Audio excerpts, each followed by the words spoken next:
नमस्कार, मैं अजय साहू और आप देखना शुरू कर चुके हैं शोरगुल टाइम्स। कहानी सीक्रेट अमीरजादा के इस एपिसोड में जब आहान पूछता है कि वो किस चीज की बेट लगाना चाहते हैं, तब वो कहते हैं कि वो कल्टीवेशन स्क्रिप्चर्स चाहते हैं और बदले में उसे भी ऐसा ही कुछ प्रीशियस देंगे। वो चीज जेमस्टोन होती है जो मार्शल आर्टिस्ट्स की कल्टीवेशन में मदद करती है।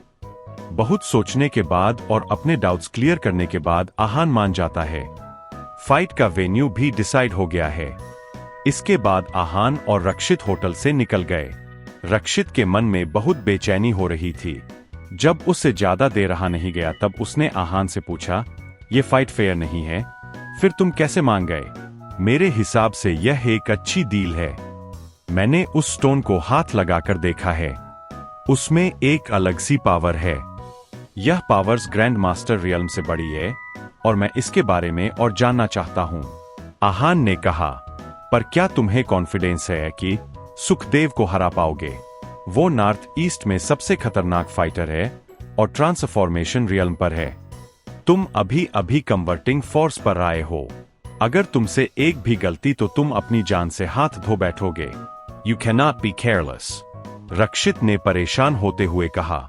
आहान ने स्माइल किया और कहा, ऑफ कोर्स, मैं जानता हूं कि वो बहुत स्ट्रांग है। जब हम होटल में थे तब मैंने उन्हें अच्छे से नोटिस किया था। वो ज्यादा मूव नहीं करते हैं, पर उनका ऑरा बहुत खतरनाक है। तो फिर तुम? रक्षित कुछ कहना चाहता था पर आहान से उसे बीच में ही रोक दिया और कहा, तुम्हें क्या लगता है, अगर मुझ कॉन्फिडेंस नहीं होता तो मैं यह चैलेंज एक्सेप्ट करता? ट्रस्ट मी, मैं जानता हूं मैं क्या कर रहा हूं। आहान की बात सुनकर रक्षित ऑब्वियसली आगे कुछ नहीं बोल पाया। उसे किसी बात पर भरोसा हो या ना हो, उसे आहान की बात पर भरोसा था। 3 दिन बहुत जल्दी गुजर गए। इस बीच आहान के अपने आप को फाइट के लिए अच्छे से प्रिपेयर कर लिया था और अपनी स्ट्रेंथ को बढ़ाने की कोशिश की थी। आहान फाइट के लिए तैयार था। फाइट के दिन आहान और रक्षित सुबह सुबह सरोवर मैनर पहुंच गए। सरोवर मैनर मनाली के आउटस्कर्ट्स पर बना हुआ एक रिसोर्ट था। यहाँ पर सिर्फ मेंबर्स ही आ सकते थे। यहाँ ग्रीनरी, माउंटेन्स, रिवर्स, सब कुछ था। कुछ दिन रिलैक्स करने के लिए यह एक परफेक्ट जगह थी। पर इस रिसोर्ट के मेंबर्स कुछ ही लोग थे और आहान उन लोगों में से नहीं था। जब वो मैनर पहुंचा तब गार्ड्स ने उसे बाहर ही रोक लिया। आहान बार बार गार्ड से पूछ रहा था, मैं अंदर नहीं जा सकता, मैं अंदर क्यों नहीं जा सकता? आहान के सवाल पर गार्ड सिर्फ एक ही बात बोल रहा था, सॉरी सर, मैं आपको नहीं जाने दे सकता। यह प्राइवेट रिसोर्ट है और यहाँ सिर्फ मेंबर्स आ सकते हैं और आप मेंबर नहीं है। वो गार्ड यह बात बहुत क्लियरली कह रहा था, पर कहीं न कहीं आहान को लग रहा था कि जैसे वो उसका मजाक उड़ा रहा था और कह रहा था कि उसके जैसा साधारण दिखने वाला लड़का यहाँ नहीं आ सकता है। आहान भी वहीं खड़ा रहा और मुस्कुराता रहा। वो जानता था कि सुखदेव के यह सब जानबूझकर किया है। वो शायद चाहता था कि आहान अपना काम लूज कर दे और फिर फाइट में कंसंट्रेट ना कर पाए, पर ऐसा कुछ नहीं हुआ था। आहान बहुत शांत था। वो जानता था कि उसे अंदर एंट्री जरूर मिलेगी क्योंकि सुखदेव उसके साथ फाइट करने के लिए बेचैन था। जब गार्ड नहीं माना तब आहान ने कहा, आप एक बार अंदर जाकर पूछ लो, अगर वो मना कर देंगे तो मैं यहाँ से चला जाऊंगा। इससे पहले गार्ड कुछ बोल पाता, वो मोटा आदमी पैनिक में भागते हुए गेट के पास आ गया। उसने आते ही पहले आहान से बात की, आहान, सॉरी, मुझे नहीं पता था कि यह आपको यहाँ रोक लेगा। इतना बोलने के बाद उसने गार्ड्स की तरफ देखा और उन्हें डांट लगाई, जल्दी इनसे माफी मांगो। तुम आहान रायजादा को कैसे रोक सकते हो? Are you fools? Say sorry quickly. Guards हड़बड़ा गए और बहुत वियर्ड भी महसूस कर रहे थे, पर क्योंकि उस आदमी ने उन्हें माफी मांगे के लिए बोला था इसलिए वो मना भी नहीं कर सकते थे। आखिर यह सरोवर मैनर सुखदेव का ही था और वो मोटा इंसान वहां का मैनेजर भी था। सॉरी सर, गार्ड ने कहा, लेट इट बी, यह एक छोटा सा मैटर है। आहान ने कैजुअली कहा। आहान, लोगों से लोगों को पहचानने में ही गलती हो ही जाती है, मैनेजर ने एम्बेरसिंगली हंसते हुए कहा। आहान ने उसकी बात को अनसुना किया और पूछा, कहाँ है सब लोग? आप आइए मेरे साथ। सुखदेव सर आपका इंतजार ही कर रहे हैं। उनके लिए आज का दिन बहुत इंपॉर्टेंट है, मैनेजर ने कहा। यह जगह वेकेशन के लिए बहुत अच्छी है। 1 से 2 यहाँ आकर आप आराम से रिलैक्स कर सकते हैं। अगर आप चाहते हैं तो मैं आपके लिए यहाँ बात करके आपको मेंबरशिप दिला सकता हूँ। जगह बहुत अच्छी है, पर मुझे इतने लोग पसंद नहीं है। ज्यादा लोगों के बीच में मुझे घुटन होने लगती है।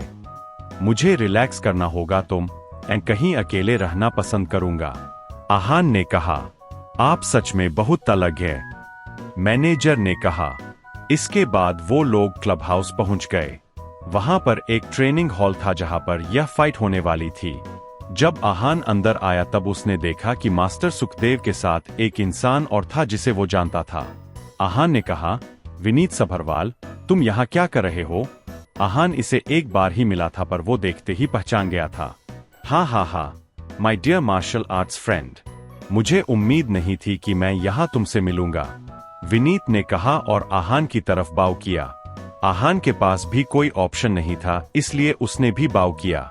विनीत ने एक लंबा गाउन पहना हुआ था और उसकी बैक पर एक स्वॉर्ड लटक रही थी। 2 दिन पहले मैं मास्टर सुखदेव से मिला था।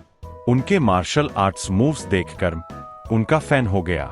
तब उन्होंने मुझे बताया कि उनका किसी कन्वर्टिंग स्टेज के मार्शल आर्ट्स फाइटर फाइट है। मैं फाइट देखना चाहता था, इसलिए यहाँ आ गया, पर मुझे नहीं पता था कि वो फाइटर तुम हो, विनीत ने कहा। आहान, आप विनीत को जानते हैं? सुखदेव ने कहा। आहान ने नोट किया। विनीत के वहां होने से आहान को कॉम्पिटिशन में कोई फर्क नहीं पड़ने वाला था। मास्टर सुखदेव को जो चाहिए था मैं वो लेकर आया हूं। आई वंडर वो स्टोन कहाँ है? आहान ने कहा।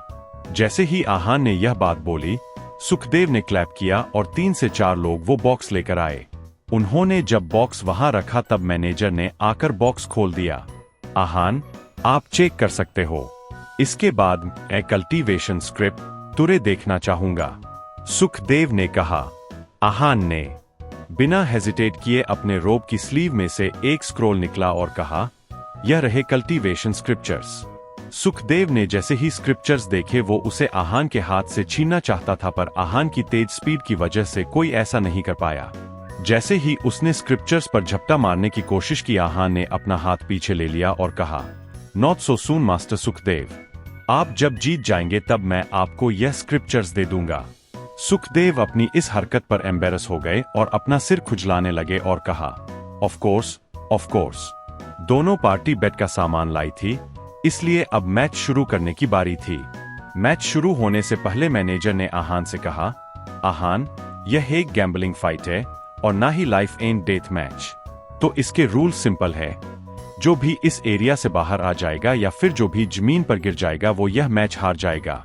बाकी मार्शल आर्ट्स कल्टीवेटर हो, इसलिए सब समझते हो। ओके, आहान ने कहा और फाइटिंग एरिया में जाने लगा। अचानक से विनीत ने उसे रोका और कहा, आहान, ढंग से फाइट करना, ज्यादा जोश दिखाने की जरूरत नहीं है। आहान को समझ नहीं आया कि उसने ऐसा क्यों कहा, इसलिए उसने कुछ नहीं कहा और फाइटिंग एरिया के सेंटर में आकर खड़ा हो गया। दोनों फाइटर्स एक दूसरे के आमने सामने खड़े थे। दोनों ने अपनी बॉडी में क्यूआई सर्ज करना शुरू कर दिया था। दोनों के पास कोई वेपन्स नहीं थे क्योंकि दोनों मार्शल आर्ट्स कल्टीवेटर्स थे। दोनों अटैक के लिए तैयार थे और बस रेफरी के गो साइन का इंतजार कर रहे थे। जैसे ही रेफरी ने सिटी बजाई, दोनों फाइट करना शुरू हो गए। दोनों की मूवमेंट्स और फुट स्टेप्स बहुत फास्ट थे।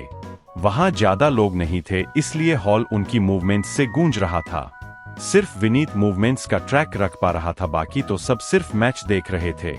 दोनों के बीच में जैसे ही कोलिजन हुआ, दोनों एक दूसरे पर 15 से 20 अटैक्स कर चुके थे।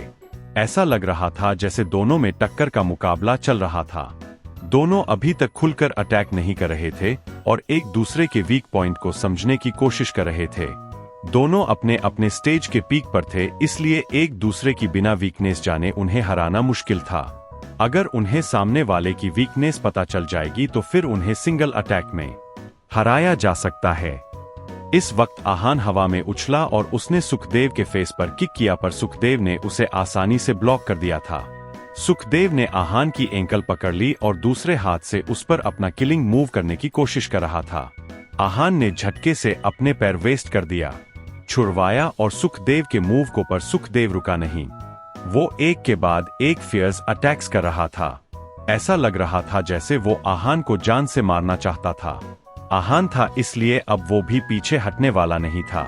उसने भी अपनी स्ट्रेंथ और अटैकिंग स्पीड बढ़ा ली। आहान कब कौन सा मूव कर रहा था यह कोई नहीं देख पा रहा था।